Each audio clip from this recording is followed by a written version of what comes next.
Boa tarde a todas e todos. Sejam muito bem-vindos a mais um evento virtual do Museu do Holocausto de Curitiba. Meu nome é Michel Erlich, eu sou coordenador do Departamento de História do Museu do Holocausto. A nossa aula virtual de hoje tem como título Sistema de Saúde, Diretrizes Curriculares Médicas e Crimes Médicos na Alemanha Nazista. Para compartilhar conosco essa aula, nós temos como convidado o Dr. Valderílio Feijó Azevedo, médico, PhD, professor adjunto e chefe do Serviço de Reumatologia do Hospital de Clínicas do FPR e coordenador da Comissão de Biotecnologia da Sociedade Brasileira de Reumatologia. Eu dou, então, as boas-vindas ao Dr. Valderílio e agradeço por ter aceitado o convite de conversar conosco. Bom, inicialmente eu gostaria de agradecer imensamente o Museu do Holocausto de Curitiba por esse convite para ministrar essa palestra, né? Na verdade, eu juntei 3 palestras diferentes numa só, para a gente conseguir fazer isso em 50 minutos a 60 minutos. É um motivo de muita alegria e de muita tristeza para mim fazer essa palestra sempre, né? Muita alegria. Vocês estão me escutando? Sim, sim. Só vou pedir, só para antes de eu passar a palavra para a palestra, só para dar alguns avisos gerais, tá?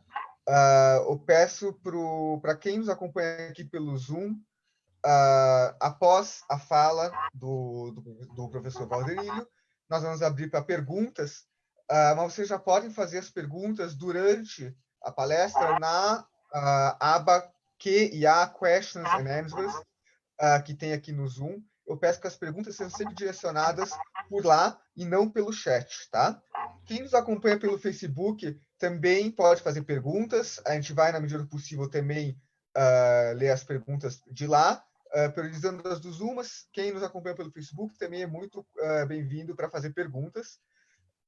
Então, feita essa rápida observação, passo a palavra para o professor Valderílio para compartilhar conosco a sua palestra. Obrigado, Michel.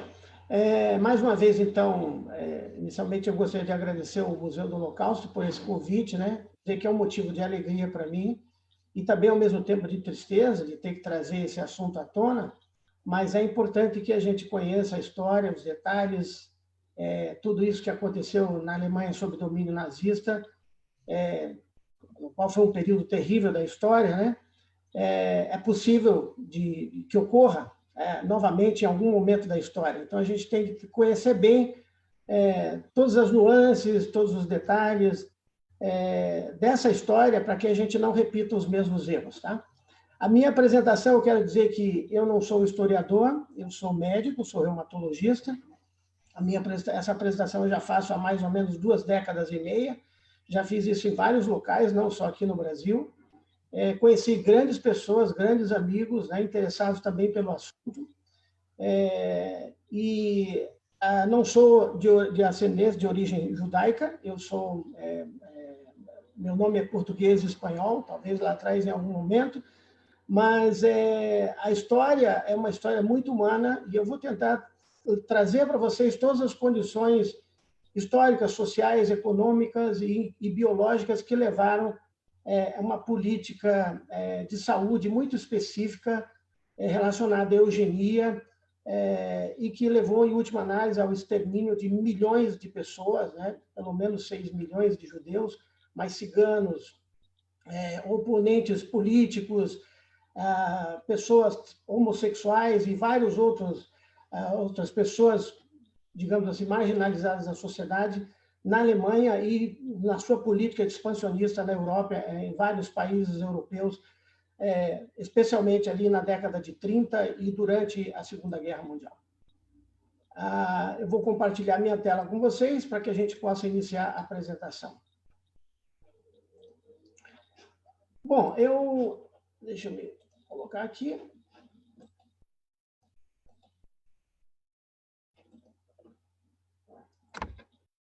Esse é o título da minha palestra: Sistema de Saúde, Diretrizes Curriculares Médicas e Crimes Médicos na Alemanha sob domínio nazista. Eu sempre inicio a minha apresentação fazendo algumas perguntas. Claro que essa talvez eu não vou ter tanta interação assim com vocês. Mas uma das perguntas que eu faço sempre à audiência é o que significa semita ou semitismo. E aí eu pergunto o que significa, e as pessoas fazem uma interação, a gente trabalha com esse tipo de interação, mas eu escuto muitas respostas diferentes, né? E o termo semita, na verdade, tem como principal definição um conjunto linguístico de uma família de vários povos, não um povo só, e que compartilham essas origens culturais comuns, né? Se destacam aí os árabes e os hebreus, que compartilham essas mesmas origens culturais, né? Essa palavra semita vem da palavra Shem, ou Sem, que é o filho de Noé, que era filho de Noé. Então, modernamente, existem várias línguas semíticas, né, chamadas de natureza semítica. Daí nós podemos citar algumas delas, especialmente aqui o aramaico, o hebraico, o próprio fenício, o ugarítico, o acadiano e várias outras línguas, né, algumas línguas que são, inclusive, mortas já, mas que estão dentro do conjunto linguístico que representa o povo semita, né? As origens também da família semita é muito motivo de discussão. Alguns falam que surgiu lá da Etiópia, outros falam ali do própria região mesopotâmica, né? Ou então, talvez, até das regiões arábicas. Então, existem algumas correntes para definir isso, eu deixo isso para os historiadores, né? Mas, especialmente ali naquela região de em torno de 400 quilômetros quadrados ali, a gente teve o nascimento de várias religiões, as religiões ditas monoteístas no mundo, as três principais aí, que são o judaísmo, o cristianismo e o islamismo. Tem uma origem basicamente comum. Isso é importante que a gente diga, né? E também pergunto lá o que são pogroms, né? As pessoas, eu já vi diferentes respostas, mas o que a gente sabe é que são ataques de violência, já são ataques históricos, aí, em massa contra pessoas, onde se destrói negócios, casas, centros religiosos, né? Lojas, locais de ofício de pessoas, né? Temos vários pogroms na história, né? Alguns que aconteceram ainda durante o Império Romano, que são bastante conhecidos, que levaram a diáspora dos judeus, né? Especialmente ali, os dois grandes grupos judaicos, né? Pela Europa. Mas esses pogroms, né? Um deles ficou bastante reconhecido, que é a Kristallnacht, que foi a Noite dos Cristais, que recentemente falaram aí, um dos nossos ministros acabou fazendo uma comparação que não tenha procedimento, né? Não tem cabimento, com a Noite dos Cristais, que foi um episódio, na verdade, de pogrom, né? Outra pergunta que eu faço antes de iniciar a minha palestra é que para as pessoas colocarem em ordem, para saber o quanto conhecem sobre a questão da genética, da eugenia e da higiene racial. Coloquem em ordem higiene racial, genética e eugenia. E, normalmente, a gente tem respostas bem controversas, né? E aqui é interessante, porque, pasmem vocês, aqui é uma pintura do mestre de Interville, né? Um pintor do século XVI, aqui mostrando Moisés, quando os hebreus foram dominados, basicamente, pelos egípcios, e aí, diante do faraó, que é o seu irmão Aaron, né? Só para mostrar um detalhe de uma pintura bastante conhecida na história, aí, e retratando um pouco da história do povo judeu, né? Do hebraico. Mas o termo antissemitismo,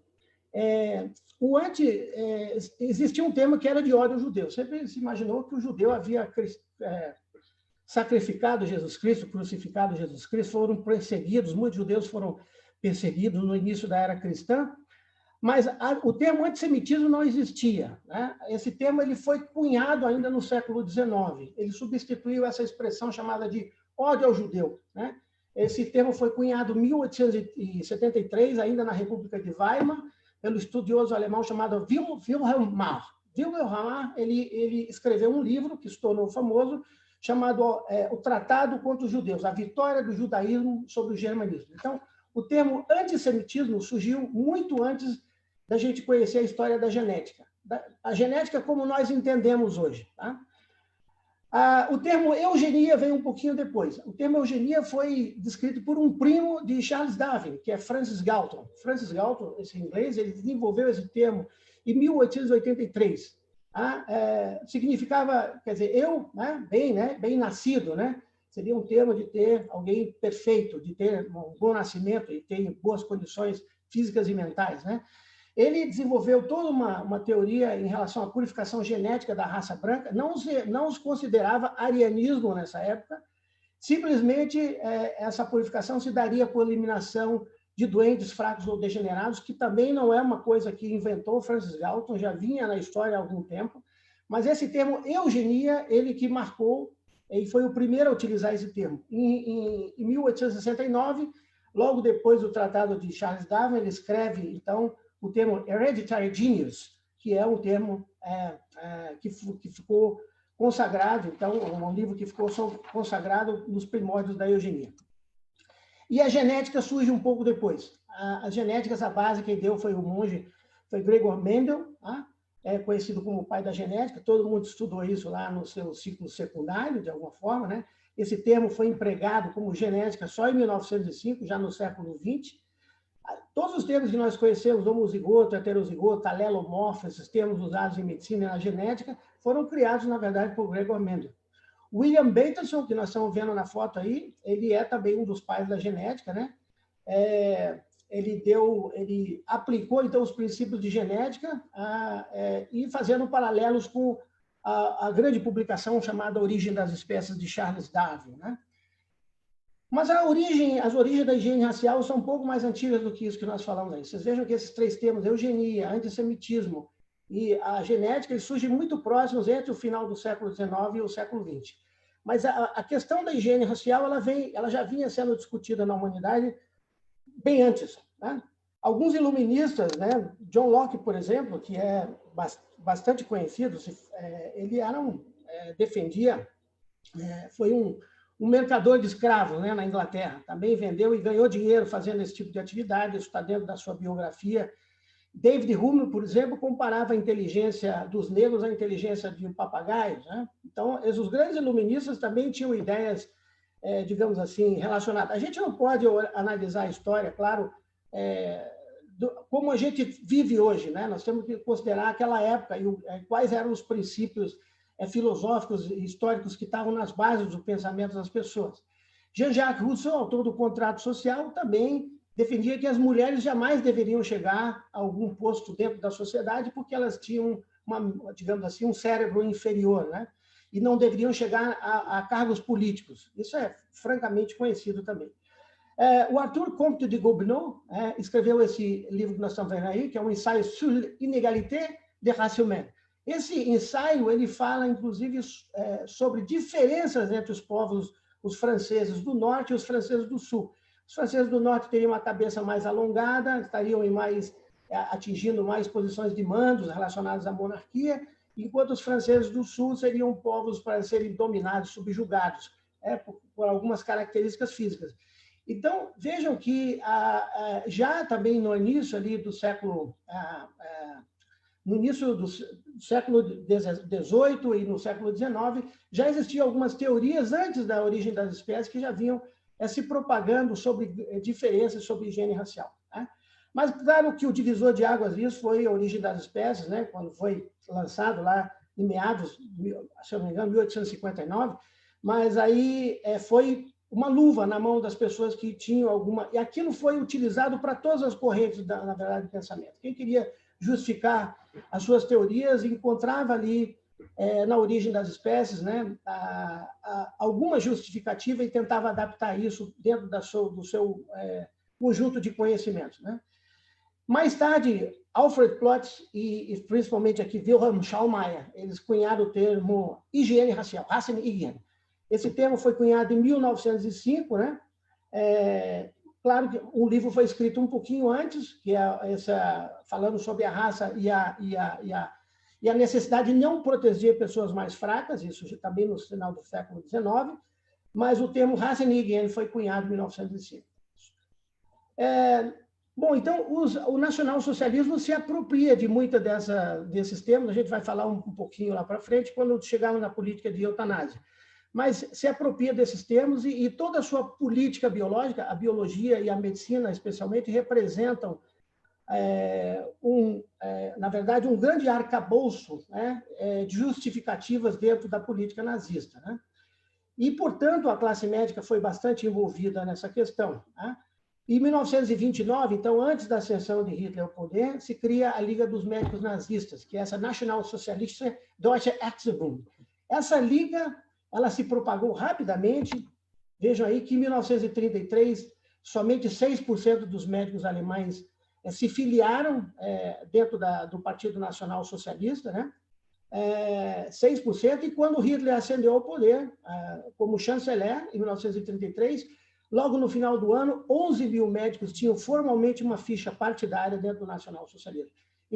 Inclusive, grandes autoridades médicas, médicos que até há pouco tempo eram utilizados seus epônimos para escrever determinadas doenças, como Reiter, a síndrome de Reiter, hoje não se fala mais de síndrome de Reiter, ou Wegener, que é a granulomatose de Wegener. A gente também aboliu esse termo porque eram sabidamente nacional-socialistas convictos. A Alemanha era um país muito conhecido por uma medicina de ponta, toda a grande desenvolvimento da radiologia se deu basicamente na Alemanha, com grandes companhias, como a Siemens, o desenvolvimento de alguns quimioterápicos, e eu cito aqui a Bayer em especial, mas várias outras medicações estudadas, né? Então, os alemães desempenhavam, ainda ali na década de 20 e 30, uma espécie de nobreza dentro da medicina, estavam sempre presentes nos grandes congressos mundiais, e foi uma surpresa, então, ter tantos médicos, né, na Alemanha se vinculando, então, ao nacionalsocialismo. Essa liga ela se estendeu para vários outros países, chegou, inclusive, até o Brasil e até a Argentina, na China, várias documentações de que haviam médicos filiados ao Partido Nacional Socialista nesses países, né? Pasme, na China.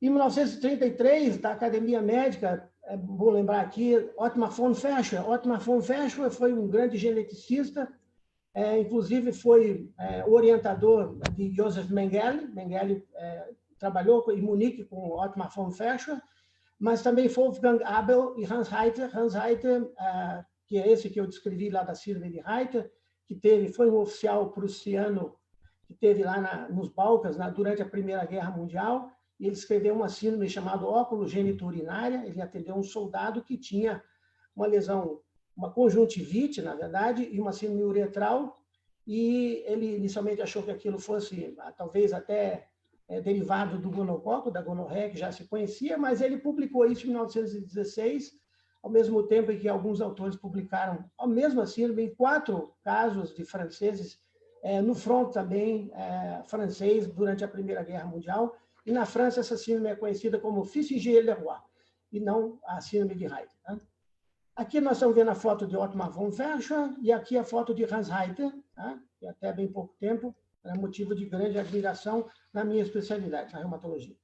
Em 1937, começam, então, formalmente a disciplina de genética e higiene racial. Muito, digamos assim, acanhadamente, a poucas horas, né, dentro de algumas escolas médicas, mas depois ela começa a tomar um rumo muito grande, e mais da metade da formação dos médicos criados ou educados durante o nacionalsocialismo é focado na higiene, na teoria da eugenia, da higiene racial, com conteúdos fortes de antropologia, de antropométricas, né?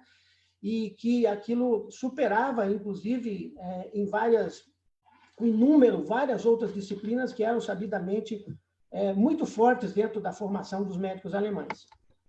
Em 1939, então, já um pouco antes da Primeira Guerra, da invasão da polonesa, que marca, então, isso da Primeira Guerra, foram criadas o que nós chamamos de diretrizes curriculares dos currículos das escolas médicas alemãs, Ordnung, e aí o governo orienta, através do seu Ministério da Educação, né, especialmente orientado também por toda a comunicação nacional socialista, de que o número de horas e que haja incremento cada vez maior dentro das escolas médicas a partir dessa data. Em 1942, nós temos, já no auge ali, na virada da guerra, nós temos 38 mil médicos nacional-socialistas, metade da população médica alemã formalmente filiada ao Partido Nacional Socialista. Então, a classe médica foi provavelmente, junto com a classe de advogados, de juristas, as classes profissionais que mais aderiram ao nacionalsocialismo. Não aderiram só conceitualmente, mas aderiram com ficha, com filiação. Aqui nós estamos vendo assim algumas aulas da SA, né, aulas na cidade de Tübingen. Tübingen tinha lá uma escola, né, aí é uma aula de uma divisão da SA, que é a Zahnstadtschule, Essa divisão, então, eles ensinavam basicamente antropologia e ensinavam também higiene racial. Então, muitos médicos SA, que foram formados aí, tinham essa formação específica, mais focada do que as outras escolas na questão da higiene racial. Né? Aqui é para mostrar o crescimento desses cursos ensinados na faculdade de 1900 a 1938. Se a gente olhar aqui, a gente vê aqui 10% mais ou menos dos cursos, e aí a gente vai vendo isso subindo. Nós estamos vendo aqui 3 cursos, né? O curso de antropologia e de higiene racial, e de higiene racial e eugenia, nós estamos vendo aqui, e mostrando que, de fato, a partir de 1933, no início da década de 30, já há uma explosão, e uma explosão muito maior ali em 1937, 1938, do volume de conteúdo ensinado dentro das escolas médicas. Né? Aqui nós estamos vendo Gerhard Wagner. Gerhard Wagner foi um grande líder médico do nacionalsocialismo. Ele morre antes mesmo de estourar a Segunda Guerra, em 1939, antes de setembro de 39, mas ele é especialmente responsável porque foi um grande incentivador de que esses conteúdos curriculares fossem incluídos dentro das escolas, né? Dentro das escolas médicas, que fossem incluídos, inclusive, chamando a atenção para programas de pós-graduação, de mestrado, de doutorado dentro dessa área. Né? Não foi à toa que tanta gente fez pós-graduação ligada, de alguma forma, à genética e à eugenia. Né? Nós temos aqui um jornal chamado Ziel und Weg. Esse é um jornal tipo Um Caminho e Alvo, é um jornal de médicos alemães. Né? Nós temos aí a Liga dos Médicos, formalmente a Liga dos Médicos Alemães, que fazia esse folheto, ele saía mensalmente, né? Tinham reuniões, se discutiam tópicos, muita coisa administrativa, mas também se falava muito da política nacional socialista. Tinham reuniões, no final aí já não conseguiam fazer reuniões com todos, porque era muito grande o número de médicos filiados. Aqui é um encontro da Liga em 1933, vários médicos, Wolfgang Abel, que é possível ser visto aqui, mas, enfim, nós vamos ter cada vez, a partir de 33, né, cada vez mais médicos alemães se filiando à lista, nenhum médico judeu. Né? A população médica judaica em Berlim, especificamente nessa época, ultrapassava 15%, 16% dos médicos. Né? A população judaica em geral na Alemanha é em torno de 1% da população geral. Então, nessa liga se filiaram basicamente os médicos que eram nacionalsocialistas mesmo. Né? Durante o nacionalsocialismo, existiam algumas... Vejam que em Berlim, em 1940, as campanhas de fumar, que viraram uma novidade para nós aqui na América do Sul, no Brasil especificamente, há pouco mais de uma década, né? Já em 1940, não se podia fumar em restaurantes na Alemanha. Né? Toda a política nazista era muito focada nessa questão da saúde física também, do exercício físico, o que é um certo controverso, né? Porque hoje se sabe que muitos soldados, para participar do front, eram dopados com derivados anfetaminérgicos. Né? Então, mas, enfim, existia toda uma política de saúde e, portanto, a medicina sempre teve muito relacionada a essa política nacional-socialista. Aqui também não é novidade para ninguém que as mães, a natalidade era muito privilegiada, a ginecologia e obstetrícia foi uma especialidade também privilegiada, as mães poderiam ganhar medalhas, né, se tivesse 4 crianças, 6 crianças, ou medalha de ouro para quem tivesse 8 crianças. Então, a reprodução humana foi bastante pesquisada na Alemanha, especialmente a reprodução humana de arianos, né? E havia incentivo, inclusive incentivo financeiro, incentivos fiscais para quem pudesse ter mais filhos, e desde que comprovasse que eram seus mesmos os filhos e que tinham e que não havia miscigenação, tinha que provar, inclusive, numa ordem, numa árvore genealógica, que não haviam descendentes judaicos aí dentro. Não, tá? O próprio Hitler era visto como o médico do povo, o médico dos médicos, né? Als Arzt des deutschen Volkes. Essa analogia que se faz no hitlerismo, né? Com a grande ditadura de Hitler, com a política biológica, ela é muito dissimulada, né, em alguns aspectos, e em momentos ela é muito frontal com a propaganda mostrando sempre Hitler como uma pessoa saudável, que também hoje a gente sabe que não era, que também usou muitos medicamentos, teve vários médicos aí acompanhando a sua carreira, e depois hoje já se sabe um pouco melhor sobre a vida de Hitler. Mas em 1933 nós temos talvez o primeiro grande marco da evolução do nacionalsocialismo com essa política biológica, que é a lei de esterilização, Gesetz zur Verhütung erkrankter Nachwuchses. Essa lei de esterilização, ela chegou a comprometer a vida de mais ou menos 300 mil crianças, se fala entre 300 a 350 mil esterilizados, mas não é nenhuma invenção do nacionalsocialismo. Tá? Quem, na verdade, foi o grande pai disso foram os norte-americanos. No estado de Indiana, em 1907, 15 mil crianças com deficiência mental, alcoólatras, foram esterilizados formalmente. Né? Um pouquinho antes, na década de 30, mais de 30 mil pessoas em vários estados americanos, e juntando também uma parte do Canadá, haviam sido esterilizados porque, inclusive, alguns grandes defensores da política biológica do nazismo, como o Philippe Boulay, Victor Braque e outros médicos, né, eles chegaram a dizer que os Estados Unidos possivelmente estavam muito na frente, talvez eles fossem desenvolver uma lei de esterilização muito antes da Alemanha Nacional Socialista, e foi esperado que Hitler tomasse o poder, se tornasse o chanceler, para imediatamente essa lei ser promulgada. Ela foi promulgada com outras leis do direito civil, mas o fato é que aí entraram várias enfermidades, formalmente várias enfermidades. No dia 14 de julho ela foi promulgada. Retardo mental congênito, 50% dos retardados. Esquizofrênicos, pessoas com epilepsia, com problemas com alcoolismo, surdez, cegueira hereditária, a própria Coreia de Huntington, algumas malformações sérias, e aqui existe um caso que ficou bastante conhecido. Hoje a gente sabe o nome da criança, mas na época chamava-se o caso Knauer, o caso K, né?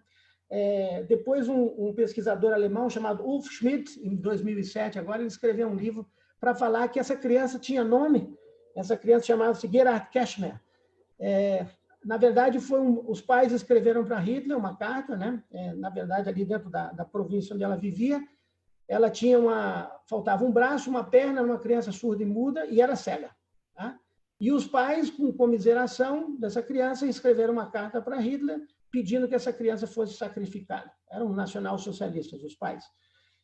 E Hitler autoriza, então, o Victor Braque, que foi autoriza, não ele, mas toda a cúpula, né, médica da Alemanha Nacional Socialista, a que essa criança fosse, de fato, executada. Esse parece ter sido o primeiro caso e que abriu o caminho para essa lei, né, a lei da esterilização. Né? Desculpe, aí para a lei da eutanásia. Deixou um pouquinho mais para frente. Mas também algumas causas inexplicadas foram entradas aí dentro, claro, inclusive alguns opositores políticos. Né? Aqui é para mostrar as razões para a esterilização.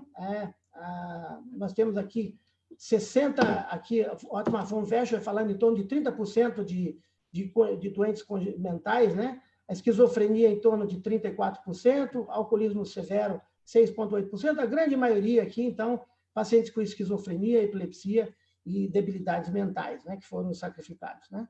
Inclusive, se falava do custo dessas pessoas anualmente, né, dentro da Alemanha, o quanto que custaria para uma pessoa saudável manter e quanto seria isso em termos de farmacoeconomia para a ditadura nacional socialista. Se falava de uma pessoa normal, custaria anualmente 125 marcos, e um doente mental que fosse cego e surdo custaria em torno de 1.500 marcos.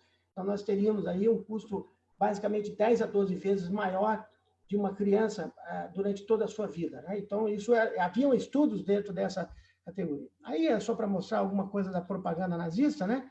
Sempre comparando, essa propaganda era muito acintuosa, fazia muito confronto, né?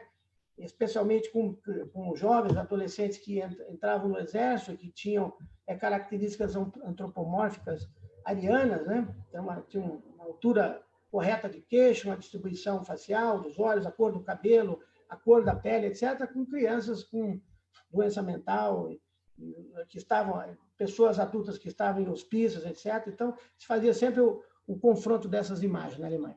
E aqui mostrando também que uma pessoa normal, né, do ponto de vista previdenciário, teria que sustentar duas pessoas, digamos assim, mentalmente débeis, né, dentro da Sociedade Nacional Socialista. Essa foi uma propaganda muito forte que estava no cinema, estava em panfletos, estava nas escolas, né, existia toda uma política focada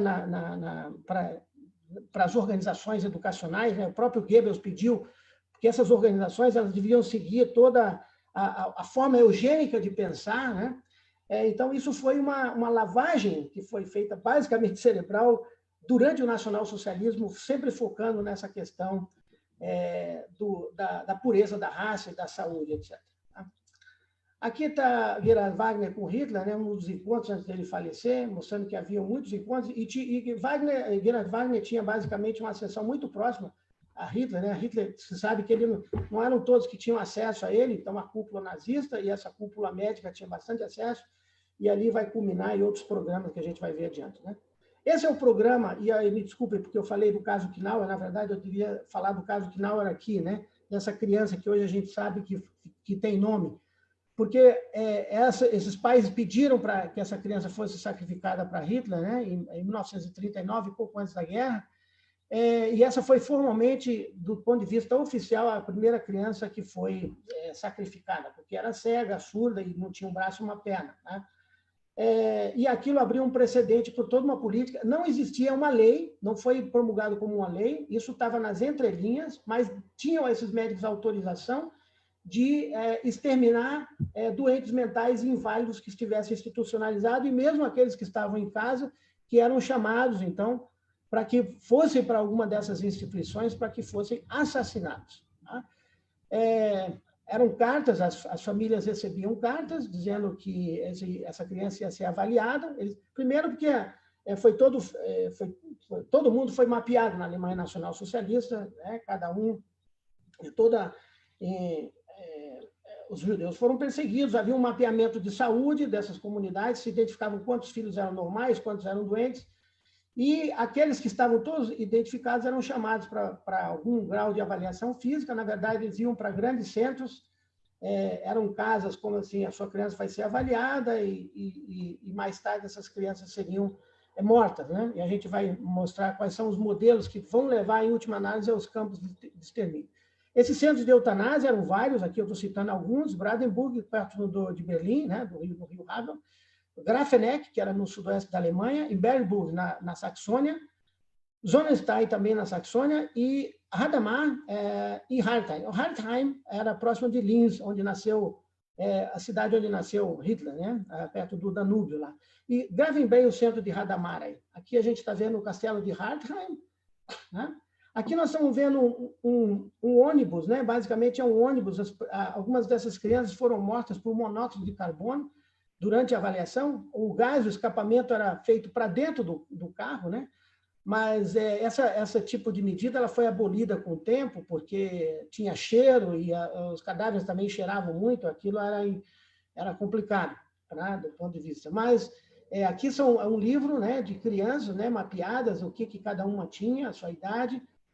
E os médicos eram incentivados, inclusive havia incentivo financeiro para descrever isso, né? Isso está muito bem colocado, especialmente no livro do Robert Proctor, né? que é de higiene racial do Robert Proctor, mas o Jay Gould também relatou isso no seu livro, que está bem documentado, que haviam esses incentivos médicos, né? Esse é o centro de Hadamar que eu falei para vocês. Notem lá a fumaça saindo, tá? As pessoas falavam que elas sentiam um cheiro diferente, mas elas não sabiam o que acontecia ali dentro.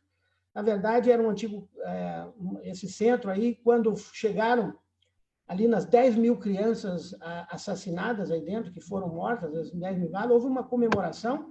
As pessoas comemoraram com um brinde, bem documentado também, com um brinde com chopp. Foi comemorado quando foi a 10ª milionésima criança morta aí dentro do centro de Hadamar. Aqui são as estações, quantos mataram cada uma dessas? Em Grafenegg, 8.839 crianças foram assassinadas de janeiro a dezembro de 1940, em Brandenburg, 8.772, em Bernburg, 8.601 crianças, em Hadamar, 10.072. Isso aconteceu aqui, esse brinde de chope. Em Hartheim, 18 mil, que foi onde mais morreram crianças, e Zonenstein. Isso é o que foi computado, fora as crianças que morreram de outras formas também, em outras clínicas, né? Tem que lembrar que nem toda a medicina era pública, existia medicina privada também. As leis do direito civil valiam para quem trabalhava no sistema público, especialmente ali com os funcionários públicos. Então, alguns médicos ainda, judeus, puderam estar atuando até muito próximo da guerra, né? Todo o antissemitismo, na verdade, ele chegou a ser, digamos assim, medicalizado, né? A medicina, ela entrou com as suas entranhas aí dentro, né? Havia link entre os programas de esterilização e de eutanásia, entre essa que vai levar à solução final, né? Que é a destruição massiva do povo judaico. Então, começa primeiro uma coisa, que é a esterilização, depois evolui para a eutanásia, e por último nós estamos tendo o extermínio completo de algumas populações, né? Mas tudo começa com as leis do serviço civil, né, no qual proíbem judeus, né, e seus descendentes de se tornarem funcionários públicos. Depois vem as leis de Nuremberg, que são as leis que proíbem o casamento entre judeus e arianos, né, e outras leis que são acopladas, eu tenho ali uma série delas para mostrar, que estão junto com toda essa política, né. Os judeus são associados como parasitas ou com câncer, existe uma propaganda, inclusive, com películas, né, dentro do cinema. Existia associação entre tuberculose e o povo judaico, mostrando que a tuberculose era mais, digamos assim, mais prevalente, mais incidente em povos judaicos. Mostravam os nacionalsocialistas também que havia alta incidência de doenças metabólicas e doenças mentais entre os judeus, altas taxas de deficiências sexuais, eles falavam, deficiência sexual se falava aqui em homossexualismo, né, entre os judeus, né? E havia, quando se colocava assim, prevalência de judeus e germânicos e arianos em instituições psiquiátricas, se mostrava que havia muito mais judeus em instituições psiquiátricas do que germânicos. Isso aí foram trabalhos que foram feitos ao longo do início da década de 20, 30, etc., né? E aí são comparações também históricas, nas séries de casos internados nessas instituições, né, e que se pôde fazer essas comparações. Aqui estão as leis antijudaicas, todas elas elencadas, eu não vou me deter de cada uma delas, né, até porque não vamos ter tempo para isso, mas eu destaco aqui com especial atenção a lei da esterilização, né, e, por último, ali, que não está citada aqui, a lei da eutanásia. Tá? Aqui, depois de 4 anos, o que aconteceu? Narfia e Aren. Depois de 4 anos, mesmo promulgado ali em 1937, com a ascensão de Hitler ao poder, ainda existiam muitos médicos judeus atuando na Alemanha, claro, com restrições. Quem foi expulso do sistema público, das universidades, acabava indo para a prática privada, mas não era a mesma coisa, né? Muita gente, muitos nacionalsocialistas adoraram essa ideia, porque eram burocratas e que estavam esperando uma oportunidade para subir na carreira acadêmica, quando os postos judaicos eram perdidos dentro das universidades, da academia, rapidamente algum nacional-socialista assumia esse posto, né? E assim foi durante os anos do nacional-socialismo até quase o fim da guerra, né? Ainda aqui a gente vê alguns trabalhos, inclusive trabalhos mais antigos, né? Esse trabalho do Rajansky aqui, mostrando que judeus tinham chances em dobro de desenvolver doenças mentais em relação aos cristãos.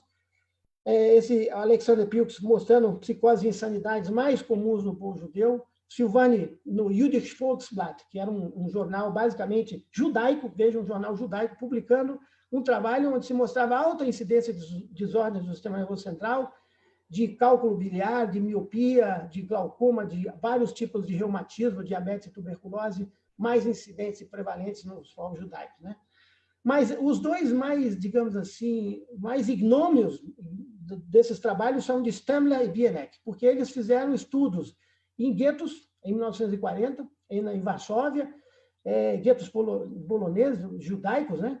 E eles compararam a incidência de várias doenças infecciosas nesses guetos com várias grandes cidades alemãs, o que era impossível de ser feito, porque as pessoas viviam em condições imundas, porcas dentro desses guetos. Elas não tinham acesso a alimentos, né? Elas não tinham acesso a banho muitas vezes. Então, a incidência de doenças infecto-contagiosas cresceu muito.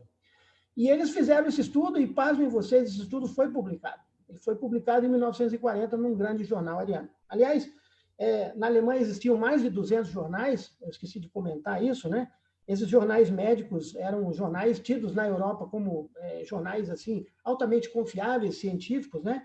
E aí eles foram unificados em basicamente 2 jornais e no final sobrou um jornal só, chamado Deutsche Ärzteblatt, que era um jornal nacional socialista, e ali toda a publicação médica basicamente tinha que ir para esse jornal, né? Então, a gente tem que lembrar também que, nessa época aqui, não se associava, não existia uma política de eugenia, né, nesses primeiros trabalhos, né? Ficava muito ali dentro da academia e não chegava para a população geral e nem estava sendo politizado. Eram só trabalhos que estavam ali rodando, né, dentro da academia. Aqui, mais ou menos, como se distribui, né? Karl Brandt, que é o médico, que foi durante algum tempo médico pessoal de Hitler, né? Médico jovem, né, que depois foi enforcado lá em Nuremberg, no primeiro tribunal de Nuremberg, que foi o tribunal com médicos. Antes dos grandes líderes nazistas serem julgados, os médicos foram julgados, né? Mas aqui tinha a Marinha, o Exército, a Aeronáutica, nós vamos ver aqui, cada um com a liderança médica, Karl Brandt, e os serviços públicos aqui, né, que estavam todos entremeados. Mas o grande chefe de tudo isso, quem mandava e exalava as ordens todas, era o grande ditador, era o Führer. Então, Hitler fazia isso tudo, basicamente, era tudo muito burocratizado na Alemanha, tudo era tinha que preencher muito papel, e às vezes não se preenchia nada, ficava nas entrelinhas, mas na grande maioria das vezes a burocracia era tremenda, e muitas pessoas aí eram burocratas, elas só assinavam papéis, é o caso de grandes líderes que diziam que estavam sempre cumprindo ordens, né? Nunca assumiram, na verdade, serem genocidas ou homicidas de alguma forma. Bom, isso tudo vai culminar nos campos de concentração com autorizações para experimentos médicos. Esses experimentos médicos, eles foram basicamente feitos nesses 5 campos de concentração, vários outros campos, mas os grandes experimentos ainda, Dachau, Auschwitz, especialmente Birkenau, Auschwitz II, né? Em Buchenwald, Sachsenhausen e Natzweiler.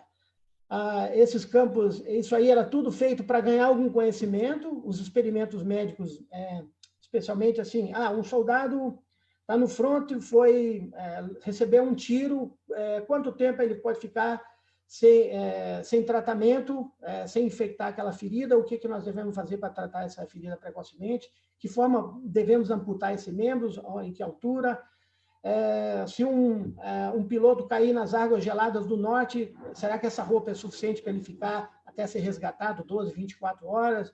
Ou qual é a altitude máxima que pode chegar um dos nossos aviões, 60 mil pés ou não? Esses experimentos foram constituídos dentro dos campos de concentração. Basicamente, pesquisas focadas no militarismo. Existiam outras pesquisas, mas só para lembrar, existiam gratificações pessoais, muitos desses médicos, eles pediam muitas vezes para fazer, algumas pessoas que tinham um certo recalque acadêmico, pediam para trabalhar nos campos de concentração, porque ali era mais fácil ter as suas cobaias, né, dentro dos campos de concentração.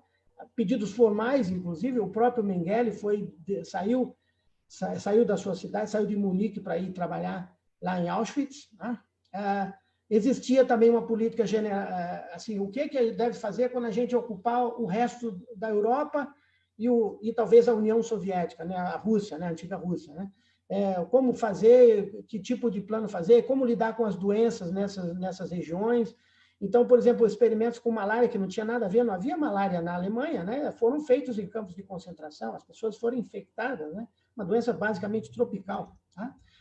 O Gerhard Rose, aí, que conduziu os experimentos de malária em Buchenwald, ele mesmo fez a defesa dele em Nuremberg, não quis advogado, ele foi preso e depois acabou sendo solto, né? Passou o resto da vida livre.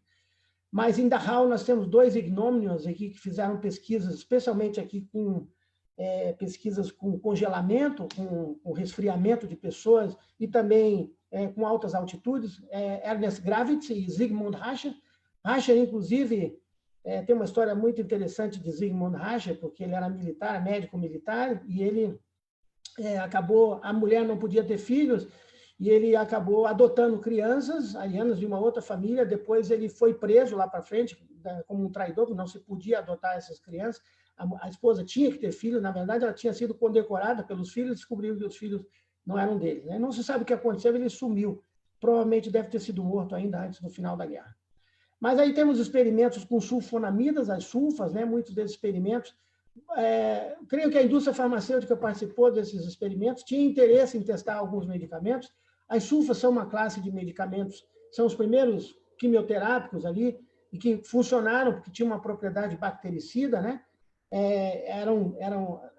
Algumas bactérias eram inoculadas nas pessoas e ali se fazia o tratamento, ou então se provocava um ferimento, ele infectava e fazia mais ainda o garroteamento de membros, e ali esses experimentos foram feitos para a utilização de sulfonamidas. Esses resultados eram apresentados em conferências acadêmicas, ainda na década de 40, durante a guerra, no auge da guerra, haviam conferências médicas, esses médicos que estavam trabalhando nessas linhas de frente de pesquisa nos campos de concentração, mostravam ali em conferências seus experimentos, né? E, claro, aí, como eu já comentei, a participação da indústria, que é motivo de muito vergonhoso para a indústria farmacêutica até hoje, mas a Behringer Werk, a Bayer, a IG Farben também, né, que não coloquei aí, mas também bastante conhecida. IG Farben, inclusive, tinha uma fábrica dentro de Auschwitz, lá perto do campo de Auschwitz III, né? Uma fábrica muito forte, e algumas pessoas chegaram a trabalhar, alguns judeus e alguns ciganos trabalhando lá. A gente pode definir esses experimentos médicos em basicamente 3 tipos de experimentos. Ou pesquisas que são médico-militares, como essas que eu comentei, né? Antes da sulfa, alta altitude e hipotermia, ou miscelâneas, que é uma pesquisa que não sabiam bem para que funcionava, envenenamento, ferimento, amputação de membros. A gente vai ver um atlas que foi todo feito com membros amputados, né? Um atlas de anatomia. E motivados por racismo. Por exemplo, inseminação artificial, né? Esterilização, mulheres que, lá em Auschwitz I, existia uma, se eu não me engano, a sala 12, que é uma 10, desculpa, que é uma sala de experimentos ali de mulheres, eram esterilizadas, elas entravam para fazer uma análise, sentavam e elas sentiam um comichão, porque de baixo para cima vinha, então, irradiação com raio-x muito forte, que essas mulheres ficavam com dores horríveis depois, e elas saíam dali esterilizadas, né?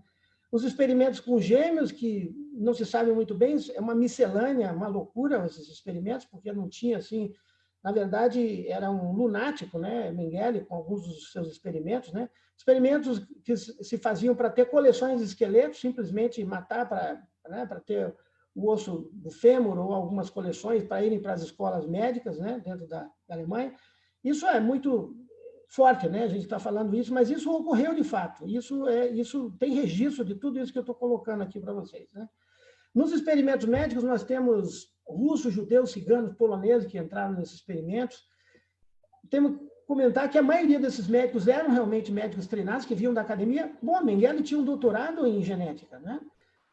Apesar dele ser uma psicopatia dentro de um regime psicopata, ele era um indivíduo que tinha uma formação. Por isso que eu falo que pós-graduação não isenta ninguém da loucura, né?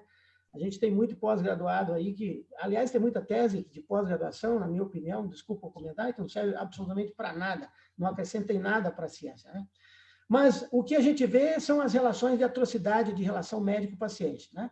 Porque os pacientes simplesmente não tinham o poder de decidir se eles queriam participar ou não. Eles eram obrigados a participar. Eles iam morrer de qualquer maneira. Era esse mais ou menos o pensamento dos médicos treinados. Bom, essas pessoas vão morrer, eles estão aqui para ir para a câmara de gás, vamos aproveitar desses corpos, dessas cobaias, antes que elas morram, né? Essa era mais ou menos uma visão dentro desses experimentos.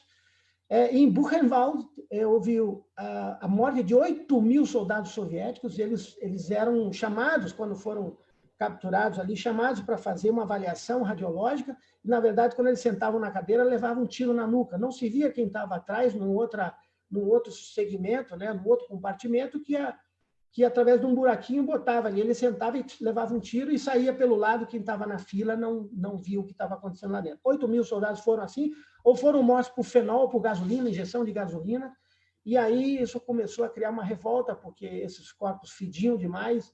Então, eles pararam de fazer assim, e muitos começaram a ser realmente executados. Os próprios soldados executados pela Einsatzgruppen, né? Mas os próprios soldados da SS, que eram suspeitos de deslealdade, eles também recebiam injeção de fenol ou gasolina, né? Mas isso parou de ser feito uma época por causa do cheiro também. Aqui são algumas salas de experimentos em campos de concentração, se eu não me engano, aqui em Buchenwald e Sachsenhausen, não tenho aqui o primeiro experimento que eu queria comentar, o experimento de hipotermia, que foi lá do Zygmunt Rascher, né, que a gente está vendo aqui, esse carequinha aqui, meio carequinha, né? Aí essas pessoas iam para dentro de grandes tinas, né, com blocos de gelo, né?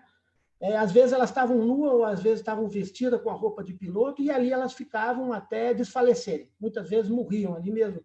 E ali a temperatura, a pressão arterial era acompanhada dessas pessoas, né?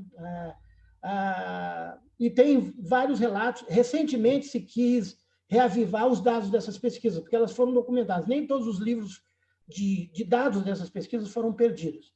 É uma tolice, não houve nenhum incremento na ciência com essas pesquisas que foram feitas nos campos de concentração. A hipotermia, por exemplo, chegou a corpo a chegar a 26 graus, hoje a gente sabe que é incompatível com a vida. Para que chegar a 26 graus, né? Para saber o que vai acontecer. Essa pessoa está basicamente com selo de morte. E esses experimentos, né, apesar de tudo, né, eles tinham... Aqui é uma carta de agradecimento, né, de um desses experimentos, né, mas aqui nós estamos vendo também mais algumas fotos, né, 300 prisioneiros ali em Dachau, em Birkenau, e também em Auschwitz, tudo com o Zygmunt Racha, né? Aí são algumas fotos que estão de domínio público, qualquer um pode obter essas fotos aí na internet. Aqui são os dados da pesquisa documentados, né? Quanto chegava cada temperatura. Recentemente se quis reavivar esses dados e realmente se mostrou que realmente não funcionam para nada. Nenhum incremento nesse tipo de pesquisa com hipotermia, né? E havia as técnicas de reaquecimento, que eram mais loucas ainda, que era técnica com lâmpada, fica numa temperatura mais quente para reaquecer, ou fazer irrigação interna com soro fisiológico aquecido, né? Ou um banho quente. Há relatos de pessoas que entraram, que foram jogadas dentro de água fervendo. Isso está justificado no livro do Robert J. Gould, fala disso, né? Ou aquecimento corpo a corpo. Ficava lá junto de 2 ou 3 outros prisioneiros para ver quanto que eram as técnicas utilizadas daqueles que sobreviviam desses experimentos horríveis, né? Os experimentos com alta altitude, que foram conduzidos de março de 42 a agosto de 43, né, para saber qual que seria a altitude máxima que um piloto poderia suportar. Vocês sabem que a alta altitude, baixa pressão, o vaso sanguíneo simplesmente explode. A pessoa morre sangrando e com muita dor, né? Aumenta a pressão ali dentro do vaso, então ele dá muita dor. A gente pode ver aqui pelo rosto desse senhor aqui, que ele está sofrendo bastante. Essa é uma fotografia, e aqui já logo depois da morte, eles eram pendurados, e ali entrava numa câmara de baixa pressão, e aumentando, até simulava alturas de 60 mil pés, que sem roupa absolutamente é incompatível com a vida, né? Aqui são experimentos, os mesmos experimentos aí colocados, né?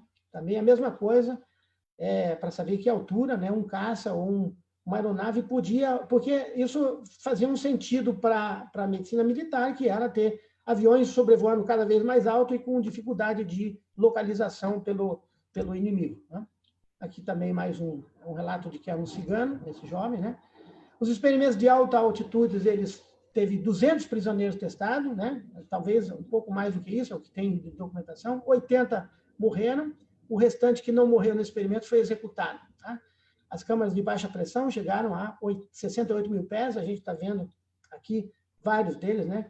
O Zygmunt Racha e o Victor Brackel aqui também.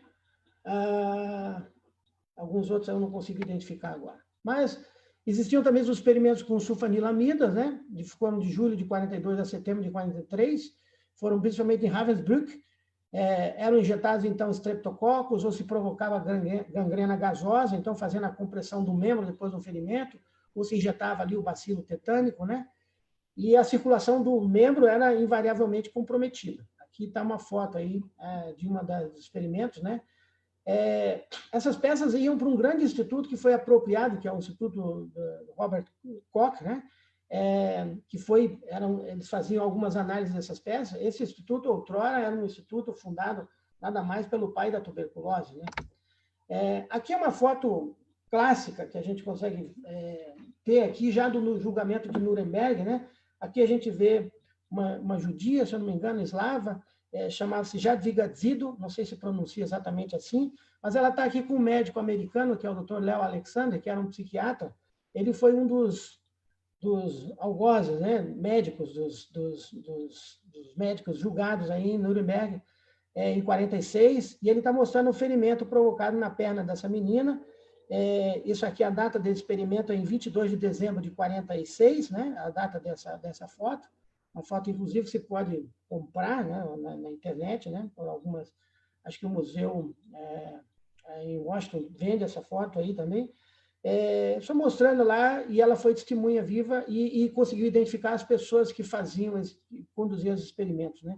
Muitos deles negavam isso, mas foram confrontados diretamente dentro desse tribunal, né?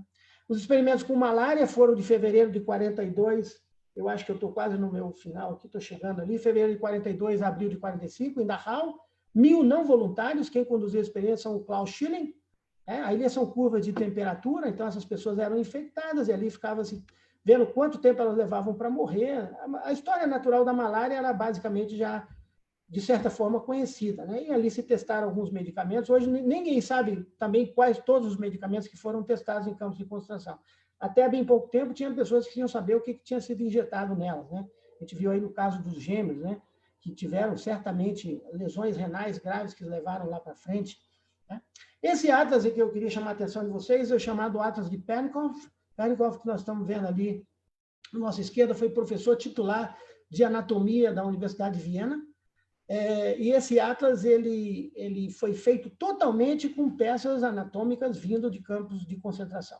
Então, isso foi uma vergonha. Esse atlas foi tirado na década de 60, mas ainda é possível se comprar no mercado negro o Atlas de Pernikoff, né? Ele foi homenageado e depois teve pedindo desculpas, né? Não fizeram novas edições do Atlas.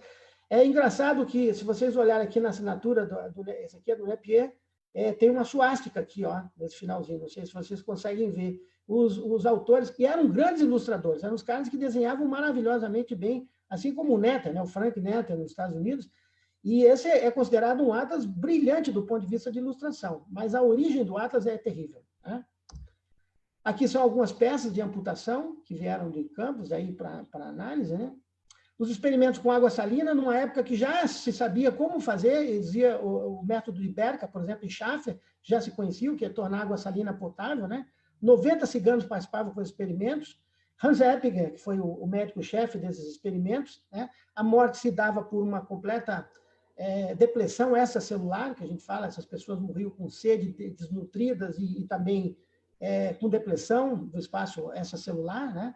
Se dava entre 6 a 12 dias, menos de 2 semanas, conduzidos de julho de 44 a setembro de 44, ou era injetado, ou essa pessoa só podia beber água salgada, tá? Então, ela ia, claro, depletando ao longo do tempo, tá?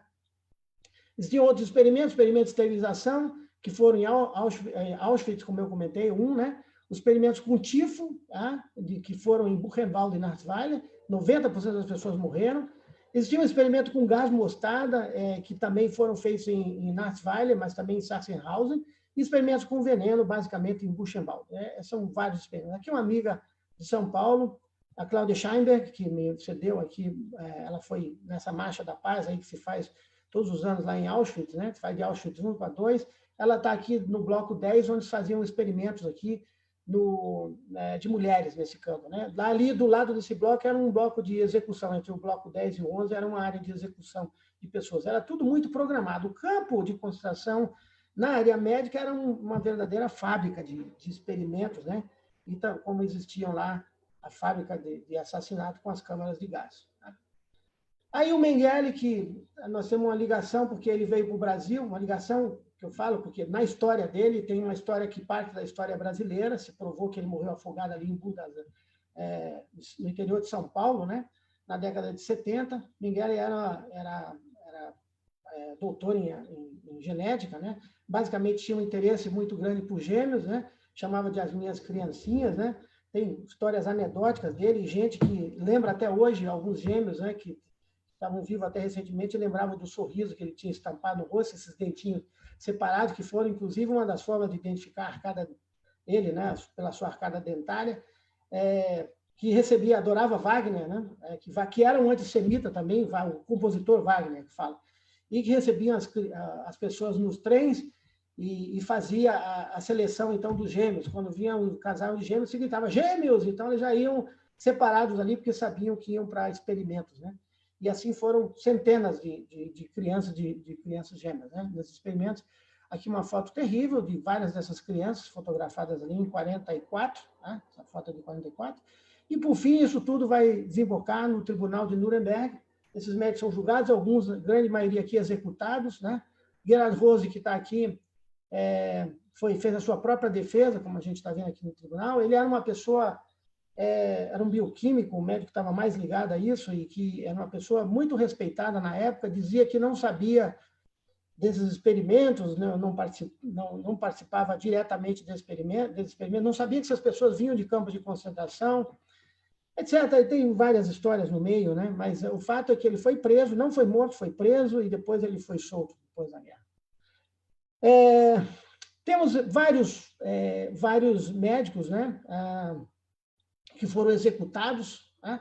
Inclusive uma aqui, que é a Hertha Oberhauser, deixa eu ver onde é que ela está. Até há pouco eu estava vendo a foto, estava tentando investigar. Aqui. Essa também trabalhou lá em Sachsenhausen, né? Hertha Oberhauser, o Vitor Brack, que está aqui. Aqui está o Gerard Rose, Vitor Brack, que está aqui. Não vou me lembrar no nome de todos, né? Não me interessa também, mas a história de alguns deles ali eu acabei estudando um pouco mais, o Zygmunt Rascha, né? Rascha não está aí porque acabou morrendo antes, né? Sumiu antes do julgamento de Nuremberg. O fato é que essa história é muito triste, é uma história que essa questão dos campos de concentração, extermínio, genocídio, já se repetiu depois da Segunda Guerra, né?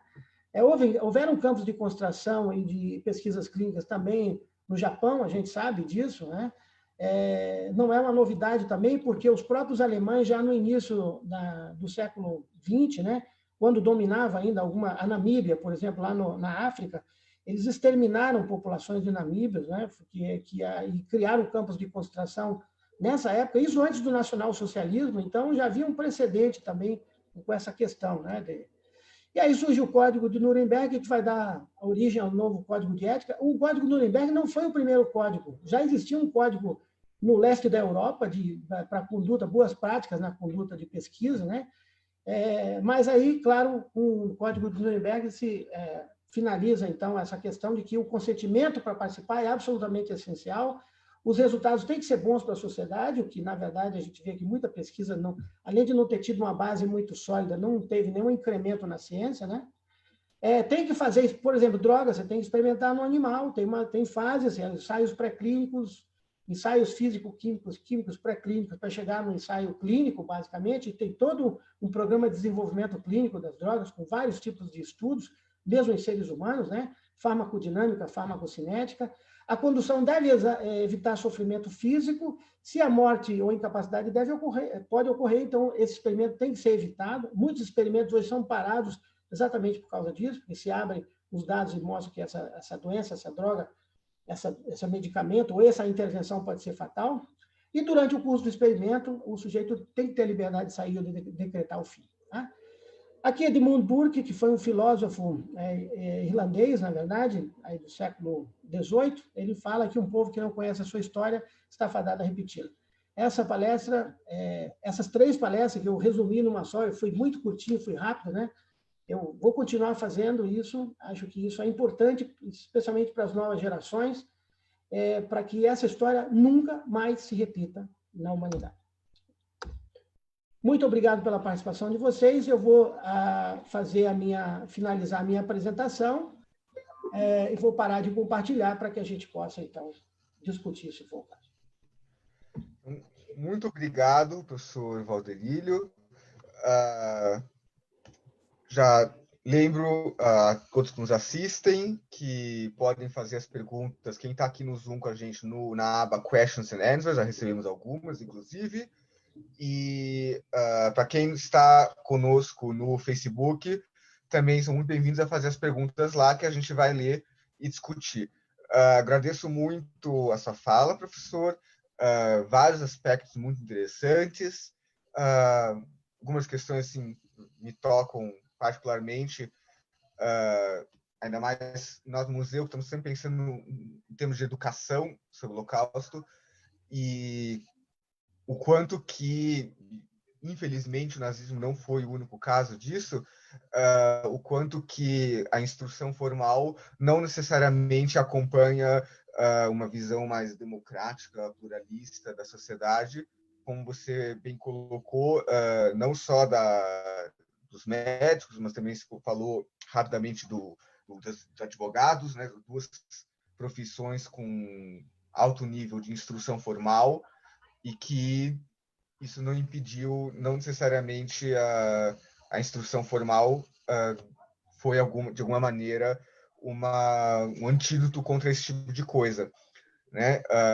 Até pra gente, por isso que eu estou até usando a palavra instrução e não educação. Eu vou só lembrar mais uma vez para quem está conosco aqui no Zoom para fazer as perguntas na aba Questions and Answers e não no chat, tá? Já vou ler algumas perguntas aqui que já surgiram, a gente vai respondendo. Eu vou fazer em blocos, eu acho, a não ser que você prefira responder uma por uma. Não, acho que depende de vocês. Então, eu acho que vai ser mais fácil. A gente faz em blocos, eu acho que vai ser mais fácil. Bom, uma pergunta do Rogério Romeu, acho que essa, na verdade, já foi até respondida, que ele pergunta se as experiências médicas feitas em prisioneiros de campos de concentração, se elas trouxeram algum benefício em termos científicos. Eu acho que eu já respondi isso. Ela não trouxeram nenhum benefício comprovado, né? Até exatamente. Se ventilou essa questão dos experimentos com hipotermia, mas basicamente a sulfa já se conhecia como um quimioterápico, né? Então não houve nenhum incremento ali. A radiologia já era uma radiologia avançada, já existiam experimentos com esterilização antes dos campos de concentração, então não houve nenhum acréscimo de conhecimento, né? Se tinha alguma pesquisa que trouxe algum resultado, simplesmente esse resultado sumiu, né? Porque muitos dos documentos de campos de concentração eles foram queimados, apagados e deixados para trás quando houve a invasão russa. Então, esses campos foram evacuados e muita coisa se perdeu nessa evacuação, né? Acho que eu vi até que você tinha falado, não achei importante repetir, até porque é uma pergunta que surge constantemente para nós no museu. Sim, eu já vi muitos comentários a respeito. As pessoas, às vezes, comentam coisas, mas, às vezes, elas nunca leram a respeito e têm uma ideia errada sobre esses conceitos. Outra pergunta do Rogério Alves, ele pergunta que se as experiências com a malária, se elas indicariam que haveria um plano nazista na América do Sul. Sim.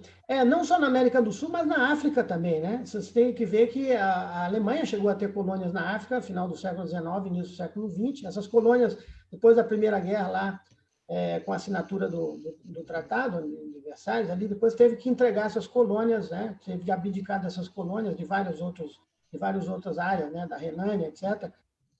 Mas também na África e América do Sul, sim, tinham relações. Exatamente, algumas doenças tropicais estavam já pensando, que está ligado ao General Ostplan, que é aquele plano de expansionismo nazista para além das fronteiras da Europa. Uhum. Já temos várias perguntas aqui chegando.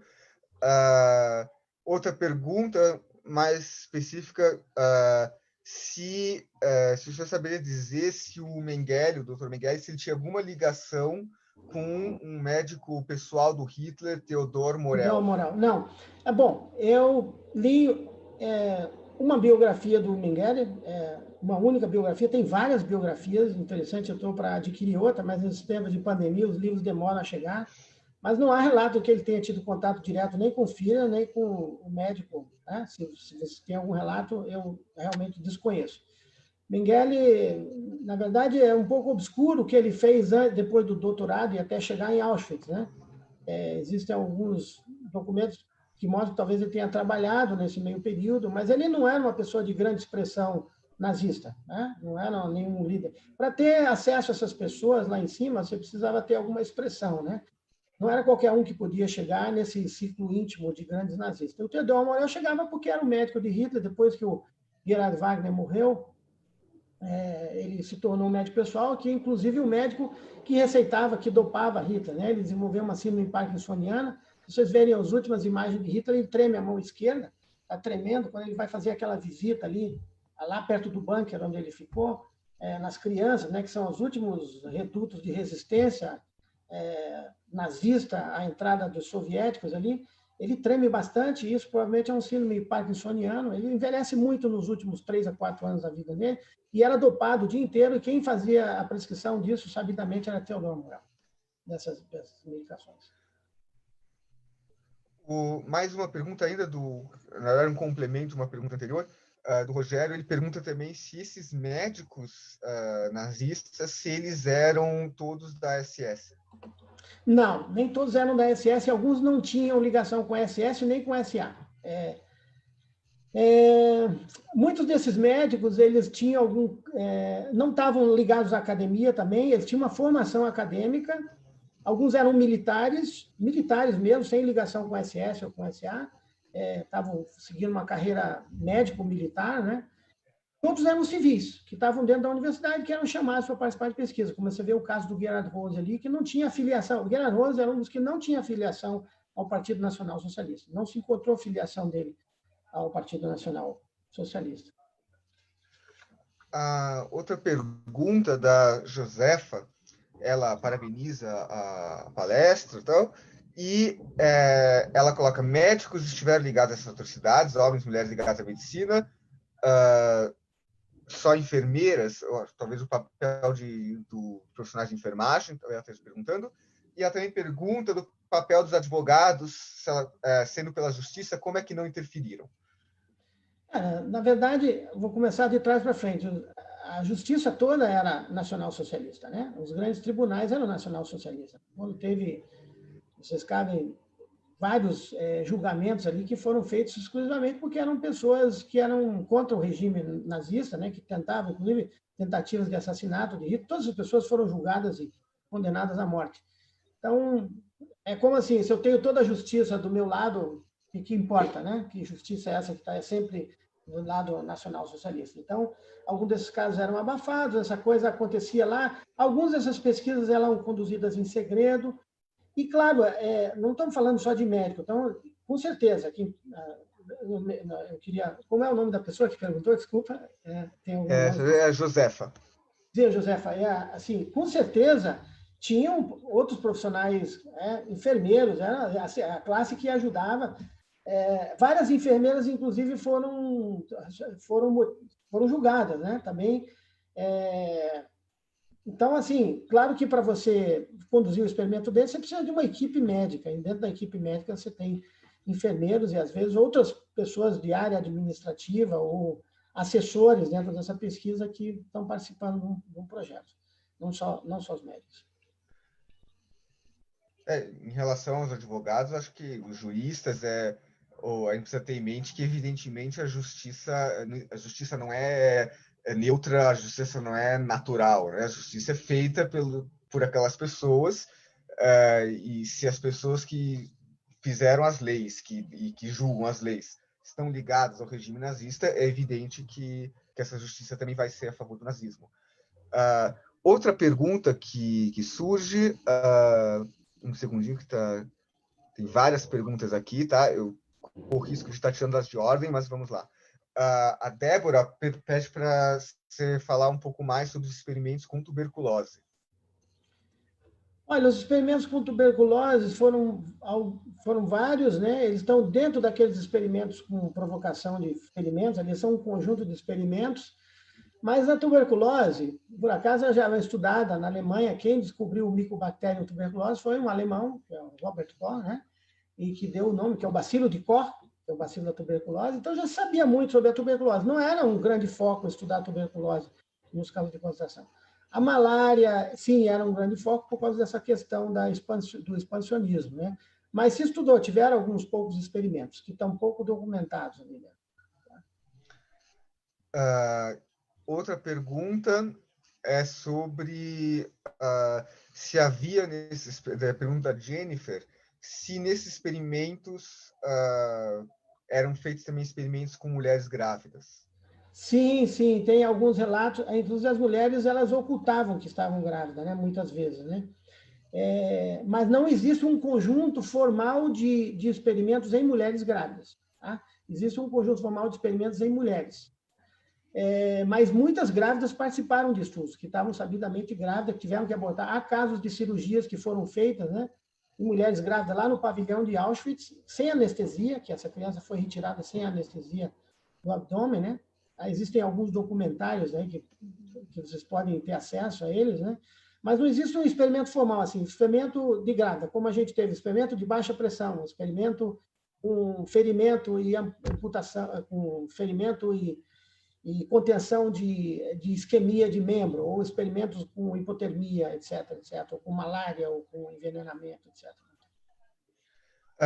A Márcia, mais uma pergunta, ela pergunta se houve também resistência por parte de médicos, tanto no caso dos experimentos, como no caso do regime nazista em geral, se houve médicos que recusaram a realizar alguma coisa. Existem vários relatos, né, de médicos que se recusaram a trabalhar e participar desse tipo de experimento, que tiveram até convites para isso, né? Eu não me lembro aqui de cabeça, tem um até que eu estou pesquisando, que a gente vai, talvez, publicar alguma coisa a respeito dele, que me permita aqui. Esse médico que ficou conhecido é o Hans Münch. Hans Münch, ele chamou alguns desses essas pessoas que estavam condenadas à morte, que estavam condenadas ao experimento, para vir fazer experimento com ele, no sentido de tentar salvar a vida dessas pessoas. Vários documentos a respeito do Hans Münch. Inclusive, ele foi homenageado aí pela Sociedade Internacional Judaica, depois, como sendo talvez um nazista, um alemão, durante o período do nazismo, que tenha salvado pessoas de campos de concentração. Aí tem os judeus, que eram auxiliares, haviam médicos judeus que foram para campos de concentração. Também tem vários relatos de vários deles que tentaram ajudar essas pessoas em campos, ou retardar o máximo possível a morte, ou diminuir o sofrimento dessas pessoas. Eu acho que aí tem muitos livros que estão disponíveis para quem quiser pesquisar. É muito rica essa história também do outro lado, né, de quem tentou ajudar as pessoas. Eu achei muito importante a pergunta também. O Pablo, ele pergunta se existiam conselhos de enfermagem e medicina, da forma como a gente pensa hoje, e, caso sim, o que eles faziam em relação aos experimentos? Olha, os conselhos, na verdade, eram todos conselhos nacional-socialistas, né? Ele era um conselho. Quem estava nas posições... Vejam só, todas as posições de mando, em todas as instituições, grandes instituições societárias, de governo, na academia, tudo isso foi ocupado por nazistas. Quem não era nazista não chegava em cargo nenhum. Então, era assim, eu quero crescer na minha carreira, eu tenho que me filiar ao nacional-socialismo. Sabiam que não tinham chance, né? Como que uma pessoa de 40 anos pode ganhar o cargo de professor titular de alguém que já tem 60 anos, que tem sabidamente uma história muito rica dentro da área? Só se essa pessoa foi expulsa do cargo e ele, se for um nacional, estiver ligado, de alguma forma, afiliado a essa corrente ideológica, política e tal do governo, que vai assumir esse cargo, né? Como a gente vê em outras, não é uma coisa só do nacionalsocialismo, em outras ditaduras isso aconteceu também, né? Você vê gente que não está tão preparada para o cargo, que acaba simplesmente porque é um aliado político que chega ali e está... Então, assim, a gente não pode olhar para as entidades de classe e dizer o que as entidades de classe fizeram. Elas fizeram o que elas tinham que fazer, a burocracia. Existia uma ética nisso. A gente pode acreditar que não, mas é a ética nazista. É uma ética deles, né, que tinha que ser daquele jeito. Tá? Então, as pessoas que estavam nesses cargos julgavam sob os olhos do nacionalsocialismo. Mais uma pergunta, já aviso que eu vou ter que selecionar perguntas, que são muitas perguntas, mas continuem fazendo, a gente vai tentar responder na medida do possível. Que é uma pergunta aqui do Arthur. Ele pergunta se no pós-guerra esses médicos envolvidos em experimentos, se eles tiveram seus diplomas cassados. Olha, não. Aliás, nós fizemos vamos fazer uma nova publicação agora sobre o Wegener, né? Wegener foi homenageado pela Sociedade Americana de Cirurgia Torácica, porque ele descreveu uma doença, depois é que foram descobrir que ele foi um nacional-socialista. Essa homenagem foi retirada na década de 80 para ele, né? Mas ele ganhou o nome da enfermidade, muitos saíram ali das atividades e foram exercer a vida normal, tiveram vida normal e continuaram trabalhando e atendendo pacientes, né? Alguns fugiram, obviamente, do país, foram para outros locais, muitos vieram aqui para a América do Sul. Então, assim, os que não foram formalmente julgados, presos e tal, continuaram com a sua vida normal, continuaram exercendo a medicina de alguma forma depois, né? Eu me lembrei agora de uma coisa que esqueci de comentar ali, que tem um livro legal, é do Primo Levi, que é um judeu italiano, que foi para campo de concentração, e ele fala das atividades dele no campo de concentração, auxiliando alguns médicos nazistas. Ele, inclusive, teve algum momento que teve próximo a Mengele também, mas é só para mostrar que ele é uma dessas figuras que eu estava comentando ali, de pessoas que tentaram ajudar vítimas do nacional, dos campos de extermínio nessas pesquisas. Vamos para mais uma pergunta. O Luciano, ele pergunta, e gostaria de saber quando a propaganda a favor da execução de deficientes físicos e mental foi produzida com maior frequência e número? Quando foi o auge dessa... Olha, a lei foi promulgada em julho de 1933. Essa propaganda já começou nesse mesmo ano, tá? Então, a partir de 1933, você vê que há um incremento, né? A mídia foi completamente cooptada. Toda a mídia era uma mídia na Alemanha Nacional Socialista. Simplesmente não havia espaço para qualquer outro tipo de mídia. Então, tudo quanto é propaganda que fosse relacionada à eugenia, à higiene racial, felicitando a raça ariana, entre aspas, aquela questão toda antropométrica que eu falei, né, da distribuição, da cor do cabelo, cor dos olhos, queixo, etc., etc. Isso foi, ao longo de vários anos, sendo colocado de forma subliminar a partir dessa propaganda, né? Existia um as de propaganda, que era o Goebbels, que estava acima de todo mundo ali. Existiam muitos outros que estavam ligados a esse tipo de comunicação na área de saúde, né? Como você vê, não é só a prática incentivada de esportes, o fato de não fumar, não ingerir muito bebida alcoólica, né? Que não é muito comum na Alemanha, né? Por causa da cerveja. Mas isso tudo foi propagado pelos nacionalsocialistas e elas estavam imbricadas, né? Com essa questão da eugenia, né? Como se aquilo fosse um apanágio da eugenia, quando na verdade não era, né? A partir de 1933, você tem um crescimento. Eu tive em Berlim há uns 2 anos e estava tendo uma semana do terror lá em Berlim, e eu adquiri um livro que é só sobre arte e propaganda da Alemanha nazista. Se você quiser me mandar um e-mail, eu posso te mandar algumas coisas, algumas fotos de imagens de propaganda que você não vê em livro nenhum, eu não vi em nenhum outro livro, algumas propagandas, inclusive coloridas e até impressionantes para a época, né? Eu posso compartilhar com vocês, tirar alguma foto e mandar para vocês, se tiverem interesse. Eu esqueci de lembrar que é o seguinte, que a lei da eutanásia, ela foi promulgada com... não é a lei da eutanásia, na verdade, porque não foi uma lei, mas essa mensagem ela se tornou intensa depois da guerra, porque para ser como se fosse uma lei de guerra, né? E daí não tinha, é uma lei marcial. Toda lei marcial ela é inquestionável. Você está num período de guerra, ninguém vai voltar para trás. Então ela foi protelada para logo depois de setembro de 1939, aquela campanha começar em maciça. Tudo isso foi muito pensado também, né? Como foi pensado o projeto TIA-FIA, né? Que é Tiergartenstrasse-FIA, que vai levar então essa questão dos extermínios aí da eutanásia.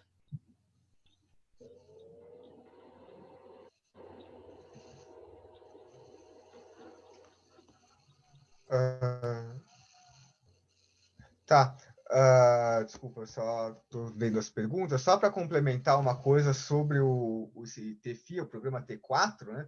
Ele era um programa para matar pessoas com deficiência física e mental, e ele, como o professor Adelírio falou, funcionou ele oficialmente foi iniciado junto com a guerra, praticamente, em 1939, e oficialmente ele foi suspenso em 1941 por pressão popular. Porque mesmo sendo durante uma guerra, mesmo sendo regime nazista, havia uma certa pressão popular. Com isso, ele foi oficialmente suspenso, apesar de ter continuado na prática. Mas outro aspecto, no mínimo curioso, é que justamente em 1941 é quando a Alemanha nazista invadiu a União Soviética, é quando se inicia a solução final do extermínio da população judaica. E os nazistas vão buscar nesses mesmos cientistas que desenvolveram não só experimentos médicos, mas toda a tecnologia em torno dessa indústria do extermínio, eles vão buscar nesse programa T4, que era o programa que eles chamavam de eutanásia, para usar essa expertise no extermínio de judeus. Então, são políticas que estão totalmente imbricadas. Deixa eu ver mais uma pergunta. Tem uma pergunta aqui, pergunta sobre a indústria farmacêutica, que você comentou que a indústria farmacêutica estava junto muitos partes desses experimentos, se ela se beneficiou em algum momento desses experimentos. Sim, ela se beneficiou porque, no caso da IG Farber, né, ela teve, os funcionários da IG Farber eram gratuitos. Sabe?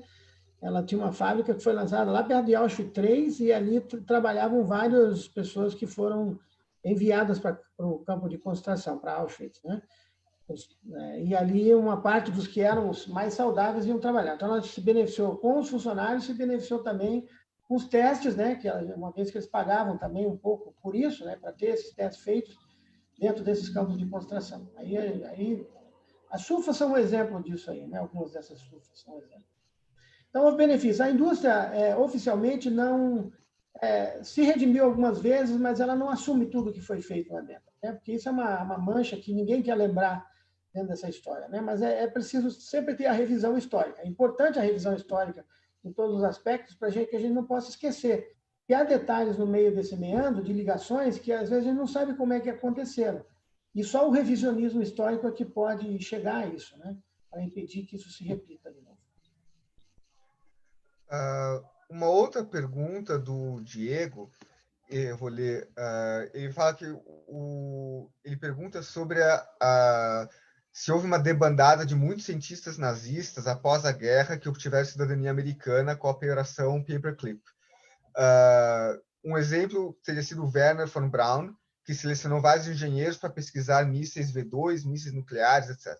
Ele foi um dos responsáveis por lançar o satélite Explorer e levar o homem à Lua com o programa científico espacial da NASA. Se a gente podia comentar um pouco sobre isso. Não, Werner von Braun ele foi antes, acabou saindo da Alemanha antes da guerra, né? Ele não foi, ele nem teve na Alemanha durante a Segunda Guerra. Foi antes, ele realmente era um dos chefes do programa espacial, né, nazista, é o pai da V2, com certeza, e um dos pais da bomba atômica, né? Depois trabalhou em parceria também com o Fermi. Ele também é um dos responsáveis pela criação da NASA nos Estados Unidos, né? Um sujeito extremamente capacitado e inteligente, e que foi responsável também pela chegada do homem à Lua, né? Werner von Braun assim, desenvolveu a tecnologia do foguete como ninguém, que era uma arma, V2 é um foguete, uma arma muito potente alemã, mas dentro dessa questão, aí é uma questão científica um pouquinho maior, né? Dentro dessa questão mais médica, falando assim, os médicos que migraram da Alemanha antes da guerra são médicos judeus, tá? Nenhum médico nazista migrou da Alemanha, ficou na Alemanha. Os que fugiram, exatamente, tem muita história de médicos que fugiram. Eu cheguei a ler alguma coisa aqui que alguém acabou perguntando. A gente tem muita gente que fugiu, inclusive veio para a América do Sul e veio para o Brasil, né? Eu mesmo tive a oportunidade de estar em Santa Catarina e vi alguns livros da década de 30 de um médico que já faleceu, que foi para Santa Catarina. Está lá os livros disponíveis pela família. Eu não me lembro agora o nome, foi uma pousada que eu fui e acabei descobrindo esses livros que estavam lá, de bioquímica, inclusive livros de higiene racial. Mais uma pergunta. A Débora pergunta para se falar se houve experimentos na sua área da reumatologia, se havia também experimentos nos campos nessa área. Não que eu saiba. Sabe que eu pesquisei isso, viu, Débora? Eu não descobri nenhum experimento específico de doença reumática ali. Claro que havia, né, pessoas com doenças reumáticas, né, pessoas que tinham limitações físicas, né, tinha muita gente idosa também, provavelmente deviam ter doença degenerativa, artrose, né, mas essas pessoas eram rapidamente assassinadas, porque eles não tinham... Se você olhar no perfil de quem vai para a pesquisa clínica, são normalmente pessoas jovens, que estão abaixo dos 50 anos, e que têm uma compleição física para a seleção para ficar já predestinada a ficar algum tempo sob um estresse tremendo, né? Sem comida, às vezes, sem um suporte médico, num pós-operatório, ou numa condição lúgubre, etc. o idoso não suportaria muito, então realmente essas pessoas foram selecionadas para a morte de imediato, de ir para a pesquisa clínica. Então, talvez ali tenha se perdido alguma coisa no sentido, mas não nenhuma, em suma, nenhuma pesquisa com doença reumática especificamente. E aí, mais uma pergunta que tem aqui. O Fernando está agradecendo, está parabenizando pela apresentação. E ele pergunta para se falar, até acho que já falou de alguns, mas falar de alguns outros exemplos de médicos, além do Mengele, que é o mais conhecido, né?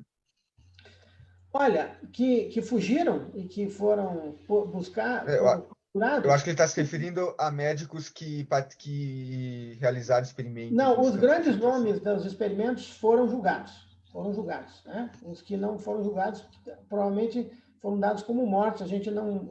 Dados oficialmente como mortos. Né? O caso do Zygmunt Rascher. Né? Claro que existem grandes nazistas que fugiram e depois foram julgados. Né? Aí o Eichmann é um exemplo clássico disso, mas tem muitos outros que vieram aqui para a América do Sul que depois a Mossad acabou capturando e, de alguma forma, receberam um julgamento. Mas médico, não. O médico, assim, talvez o mais emblemático dos 3 grandes procurados e que foi uma infelicidade não ter achado a tempo foi o Mengele. Eu gostaria muito de ter visto o julgamento de Joseph Mengele. E eu acho que está por aí também algumas perguntas. E como que, com base mais precisamente no que foram julgados esses que foram julgados? Especialmente com a natureza do experimento, né? Por exemplo, alguns experimentos são motivados por racismo, né? Você fazer um corte na perna de alguém e pressionar essa perna, fazer uma isquemia, qual é a motivação de um experimento desse? Só pode ser por puro racismo, né? Preconceito, de alguma forma, ódio, né? Não tinha. Então, esses foram condenados rapidamente, né? Vários desses médicos. Né? Vitor Graca foi um que foi para a forca sem muita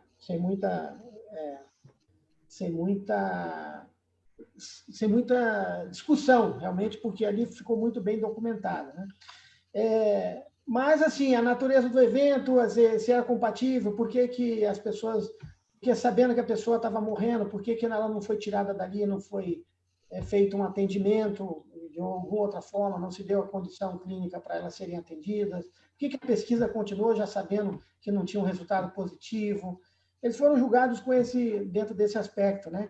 E por que só pessoas que estavam em campo de concentração? Por que só judeus? Por que só ciganos? Isso classifica já uma motivação racista dentro dessas pesquisas. Né? Uhum.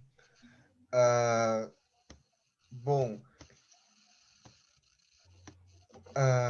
e daí tem mais tem 2 perguntas, na verdade, que lidaram com a mesma, 2 pessoas que fizeram perguntas lidando com o mesmo personagem histórico, então eu vou fazer também para já encerrando, que perguntam sobre o Hans Asperger, né? E sobre a influência nazista sobre o diagnóstico do autismo e a atuação dele nesse contexto. O Hans Asperger ele não participou dos experimentos em campo de concentração. Tá? Ele era eu não revisei especificamente a vida dele, eu sei que ele está ligado, ele foi uma autoridade que estudou realmente crianças autistas, né? Eu não saberia te dizer, mas com certeza a campos de concentração não. Mas é possível que ele pudesse estar ligado, de alguma forma, à academia, ao nacionalsocialismo. Tá?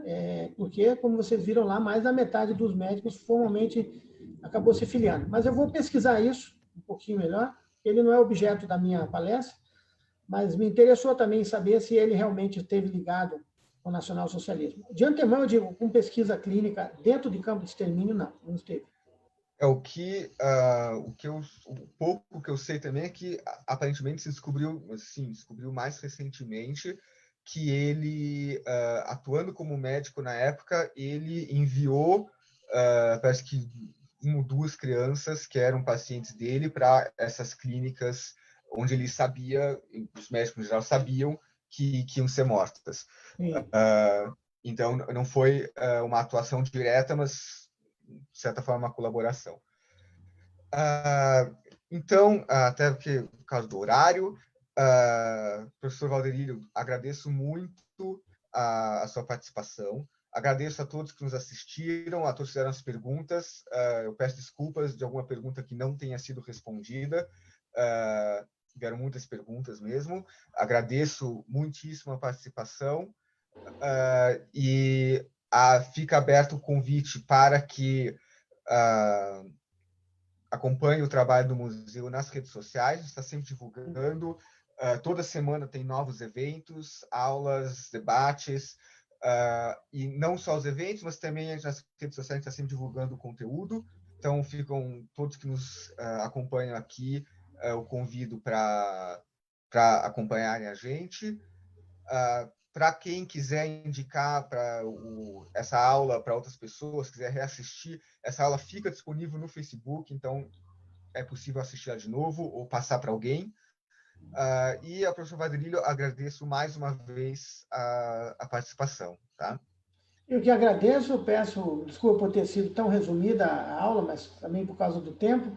E, numa outra oportunidade, a gente pode aprofundar algum desses assuntos, né?